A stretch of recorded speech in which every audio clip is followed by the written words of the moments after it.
Então, assim, eles quebraram esse monopólio, né, que até então vinha se estabelecendo. E como é que foi quebrado esse monopólio? Através de, né, disputas comerciais, guerras de fato, né, que aconteceram. Então, a gente tem que pensar que foi um processo esse processo de colonização, ele não se deu só pela coroa portuguesa ou pela coroa espanhola. Ele se deu através também de companhias, né? Companhias das Índias Ocidentais, companhias das Índias Orientais, né? Britânica, holandesa, né? E na África e na Ásia, tá? Nunca se esqueçam disso. Que a gente tem umas imagens aqui do, né, do território aqui do Brasil holandês, Maurício de Nassau, Mas né? o país que foi mais explorado foi qual? É difícil dizer isso.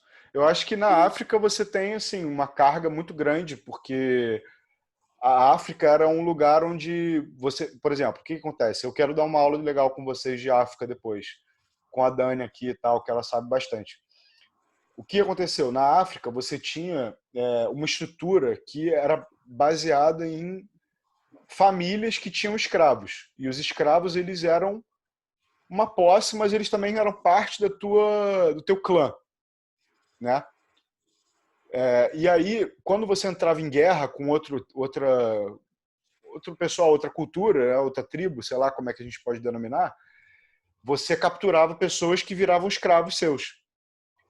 E aí começou a ter esse tráfico de escravos, né, dos europeus, e eles começaram a demandar muitos escravos. E era muito lucrativo para os africanos vender escravos. E aí começou a meio que causar problemas na cultura desses países, né? Porque você teve que ter essa demanda de escravos ser suprida, né? E os escravos estavam sendo enviados para fazer um trabalho do outro lado do mundo, que eles não tinham ideia do que era, né? Porque não era uma escravidão parecida, né? Era uma escravidão bem diferente. A escravidão africana e a escravidão do continente aqui da América, né? Era bem diferente. Então, eu diria que a África foi o lugar mais afetado pelo colonialismo, por causa dessas demandas de escravos, né, que você causou danos na população, né, causou problemas de guerras, muitas guerras ao longo dos anos, né, e tem situações até que os portugueses foram expulsos de alguns lugares, acho que foi na Angola, eu não lembro muito bem, mas alguma coisa assim, que os portugueses foram expulsos porque eles estavam sendo tão problemáticos esse tráfico de escravos que os reis lá, governantes, decidiram expulsar os portugueses, né? Os Então, governantes, né? isso, porque eles Que eram os estavam governantes. governantes africanos, Aham, né?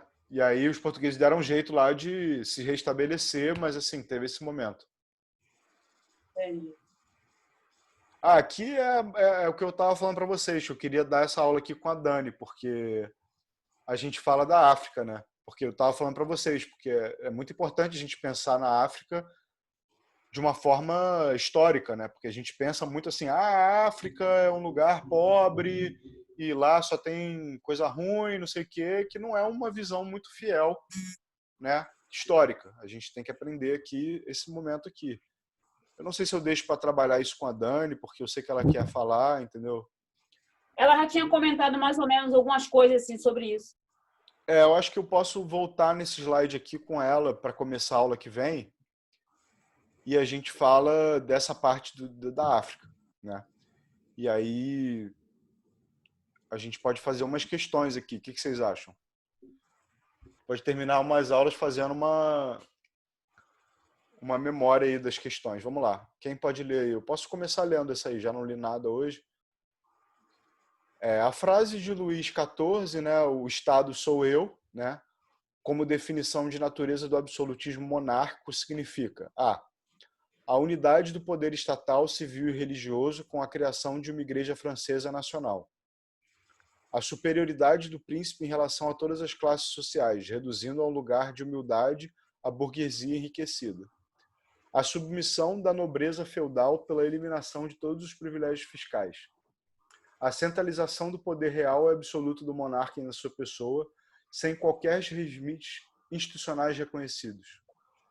o desejo rege de garantir ao Estado um papel de juiz imparcial do conflito entre aristocracia e campesinato.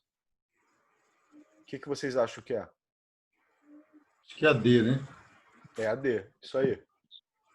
A ela está correta, mas a criação de uma igreja francesa não é verdade, porque a igreja francesa é a igreja católica, né? Então, às vezes, a gente pode ir na A sem querer e errar por causa disso, porque não se lembra que a França é um país católico, né? Já a Inglaterra decidiu ter uma igreja nacional. Depois a gente vai falar disso aí. Eles tiveram isso, reformas religiosas protestantes para fazer uma igreja nacional aí, acabando com a igreja católica lá. Acabando não, mas reduzindo muito o poder da igreja católica. A letra D aí, um texto grandão, acho que alguém ficou com alguma dúvida? A gente pode ler aqui a resposta, se alguém tiver alguma dúvida. E é isso aí, falando aqui que, né, a nobreza feudal não perdeu todos os privilégios, né? Então, coisas que a gente tem que lembrar aí para responder essa questão direitinho.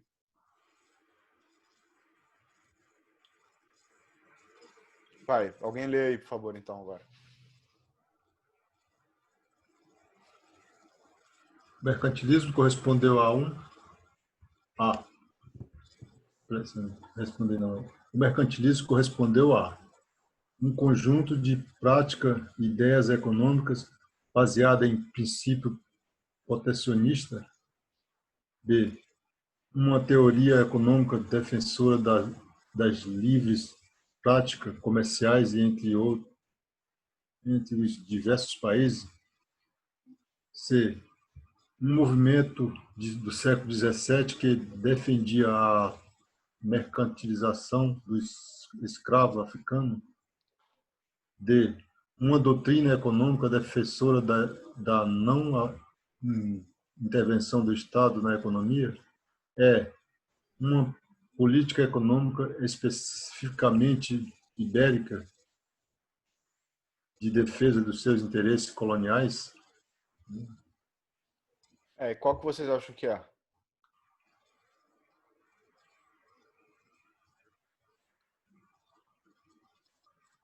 A gente falou disso, né? De mercantilismo e liberalismo, né? Que são coisas diferentes. Então, o liberalismo, ele não funciona tanto nesses moldes do protecionismo, né? Já o mercantilismo, sim, ele funciona a partir das ideias protecionistas. Então, eu diria inicialmente que é a A. Mas, assim, também não... Tem outras aqui que poderiam ser também, mas, assim, a mais correta é a A, né? Aquela coisa que eu falei para vocês. Então, é a A mesmo, né? Tá falando aqui, né? A questão da balança comercial favorável, o enriquecimento do Estado, né? E fortalecimento da monarquia. Então, o mercantilismo ele é pautado nesse poder absoluto, enquanto o liberalismo ele é pautado um poder mais voltado para a questão liberal, né?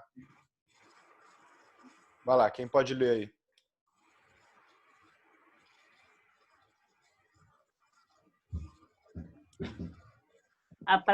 A prática econômica do mercantilismo desenvolveu-se de forma particulares em várias regiões na Europa.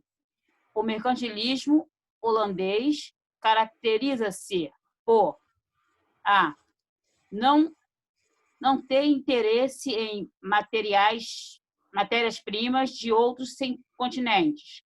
B. Não ter tentado colonizar outros continentes. C. Ser uma mescla de atividades comerciais, financeiras e industriais. D. Ter uma importância não muito significativa do ponto de vista financeiro, já que não havia bancos na Holanda. E. Ter muita importância para a Espanha. Já a Holanda foi um grande parceiro comercial dos espanhóis nessa época. Então, qual que vocês acham que é?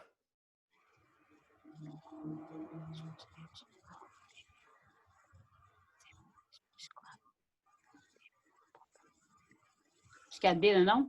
Tem uma importância muito significativa do ponto de vista de financeiras. Essa tá certa até a segunda parte, né? Que já que não havia bancos na Holanda.